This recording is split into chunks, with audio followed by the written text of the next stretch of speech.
Oui, merci. Monsieur le Président, chers collègues, ce projet d'avis démontre l'importance de la forêt en France.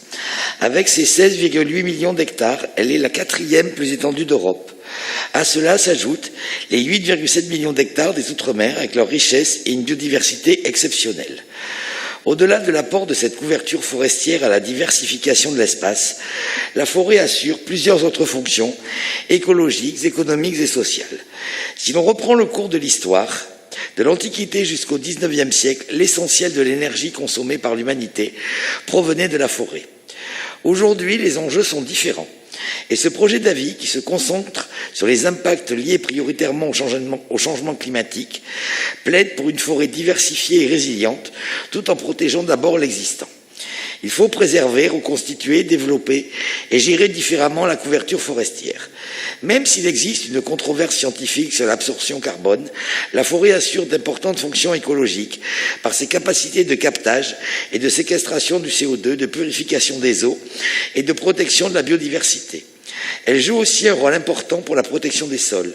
La multiplication des incendies sur tout le territoire induit malheureusement une dégradation des sols et la disparition de la faune et de la flore. La forêt assure également des fonctions sociales en tant que lieu de détente, de rencontre et de vie pour des millions de personnes.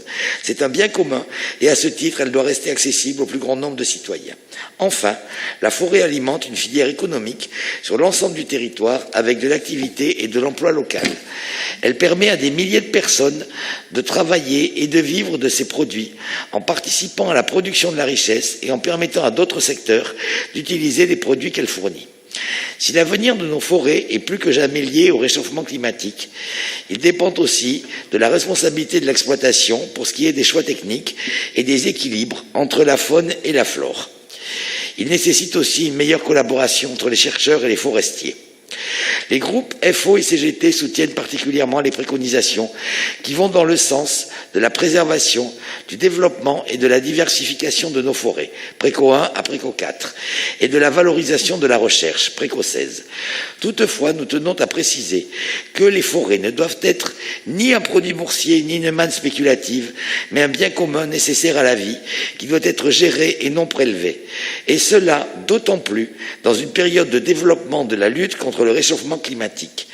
Les décisions gouvernementales de privatisation par la filialisation des activités de l'ONF sont un non-sens social, économique et écologique, un écocide programmé en toute connaissance de cause. Si aujourd'hui les forêts françaises rayonnent au-delà de nos frontières par divers aspects, elles le doivent aux hommes et aux femmes qui se sont toujours opposés à la privatisation de ce patrimoine national. Nos revendications sont au cœur des enjeux d'aujourd'hui pour une forêt durable au service des besoins humains et respectueux des équilibres de la nature. Il faut des travailleurs en capacité de remplir leur mission. Nous demandons le renforcement des moyens de l'ONF et du CPNF, Préco 14, le développement d'emplois pérennes et des formations, Préco 17, dans le secteur forestier. Les groupes FO et CGT voteront pour ce projet d'avis. Je profite du fait qu'il me reste encore un peu de temps pour remercier au nom des deux groupes l'administration de la section qui a toujours redoublé d'efforts pour accompagner les co-rapporteurs.